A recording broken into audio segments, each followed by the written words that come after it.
Я слушаш. Я по профессии врач.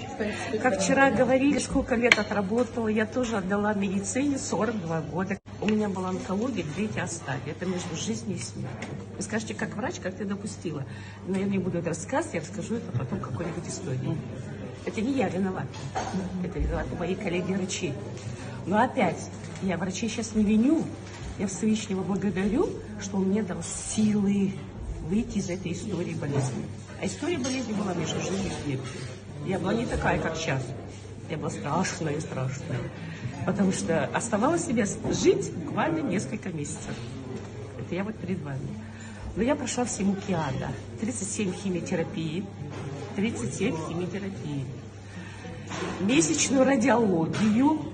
И оперированы. Ну, кто скажет, что я какая-то не такая женщина? Я такая женщина. А болячка вот эта. Вот. Это одна история болезни. Этой болезнью я 5 лет страдала.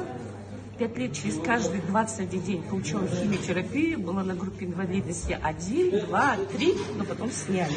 Сняли благодаря вот этой баночке. С вот этой баночкой к нам приходили